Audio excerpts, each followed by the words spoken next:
ఇదేంటి నన్ను ఇలా ఇరికించేసింది? చిన్న ఛాన్స్ దొరికితే చాలు రూప భలే ఇరికిస్తోంది.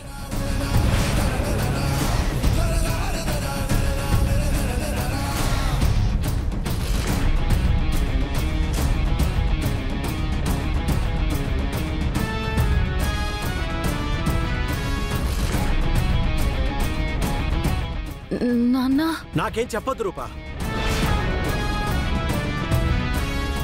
అయినా నీ పిచ్చి కాకపోతే ఈ పిచ్చి పనులేంటమ్మా?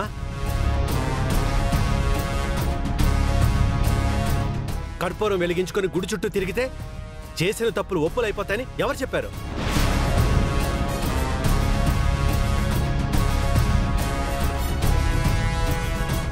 నీ పిచ్చి చేష్టలతో నువ్వెంతలా గాయపరుచుకున్నావు చూడు. చంద్ర, సుమా, రూపాయి లాంటి పిచ్చి పనులు చేస్తుంటే మీరైనా ఆపుండాల్సింది కదా. ఏం చేస్తున్నారు? నువ్వేం చేస్తున్నావు రాజు? మీ అమ్మాయి గారికి చీమ కొట్టినా ఓర్చుకోలేని వాడివి, అలాంటిది చెయ్యి ఇంతలా కాలిపోతుంటే ఎలా ఓర్చుకున్నావు? ఎందుకు ఊరుకున్నావు? మీరు అమ్మగారు కలవాలని అమ్మాయి గారి కోరికంట పెద్దయ్యా.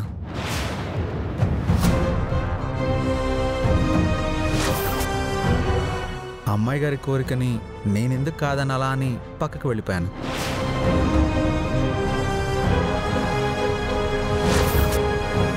వచ్చి చూసేసరికి ఇదంతా జరిగిపోయింది పెద్దయ్య.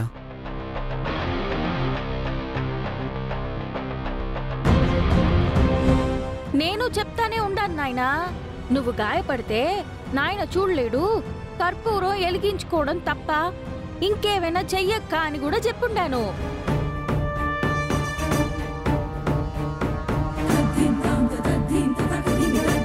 కానీ అక్కే నా మాట ఇన్లే.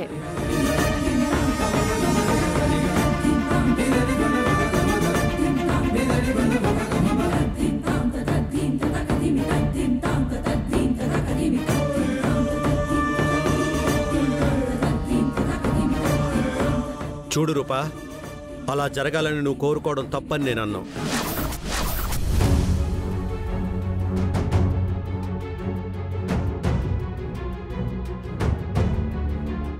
తప్పు చేసి తప్పించుకొని తిరిగే వాళ్ళని శిక్షించడానికి, తప్పు చేయకుండా తల దించుకున్న వాళ్ళ తల ఎత్తడానికి పైన దేవుడున్నాడు.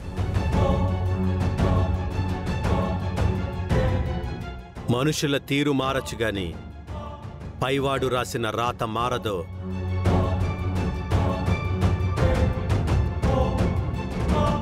రండి భోంచేద్దాం.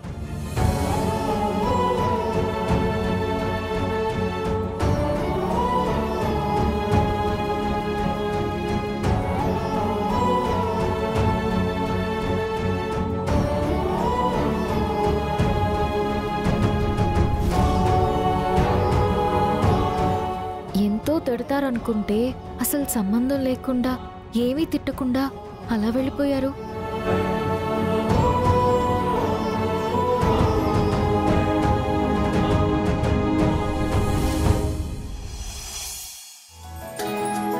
అమ్మా, నాయనలో కనిపిస్తున్న ఈ మార్పు చూస్తుంటే కళా నిజమా అని అనిపిస్తా ఉండదమ్మా.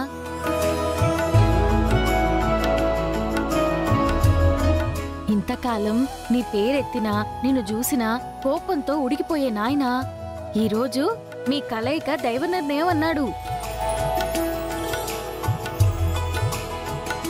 ఆ మాటలోనే నాయన మనసేందో అర్థమై ఉండదు కదమ్మా. అవునమ్మగారు, ఇంతకాలం మీరు కలవడం ఆయన కంఠంలో ప్రాణం ఉండగా జరగదు అనేవారు. ఇప్పుడేమో మనుషుల తీరు మారచ్చు గాని భగవంతుడు రాసిన రాత మారదు అన్నారు. అంటే ఏదో ఒక మూలన మీరు ఏ తప్పు చేయలేదని అన్నయ్య నమ్ముతున్నారు వదినా. నమ్ముతున్నారు కాబట్టే రాఘవ్ కోసం హాస్పిటల్కి వచ్చారు.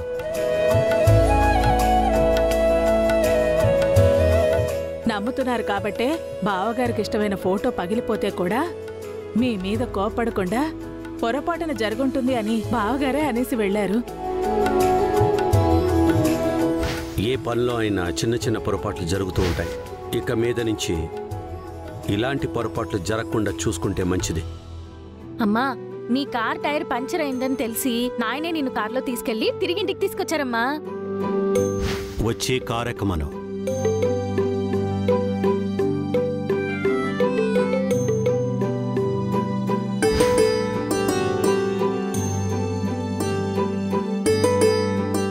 అన్నిటికీ మించి ఈరోజు మీరు పలకరిస్తే తిరిగి పలకరించారు, మీరు కాఫీ ఇస్తే తాగారు, మీరు టిఫిన్ చేసి పెడితే తిన్నారు.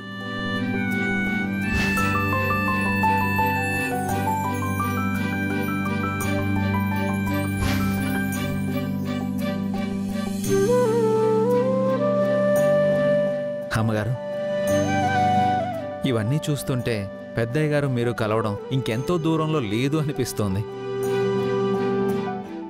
మీరు చెప్పినవి వింటున్నా, ఇప్పుడు జరుగుతున్నవి చూస్తున్నా నాకు అలానే అనిపిస్తుంది రాజు.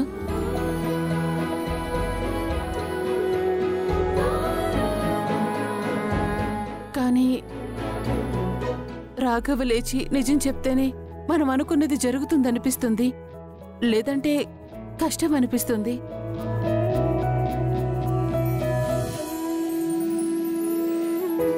ఎందుకంటే సూర్యలో మార్పు మొదలైంది రాఘవ వచ్చినప్పటి నుంచే.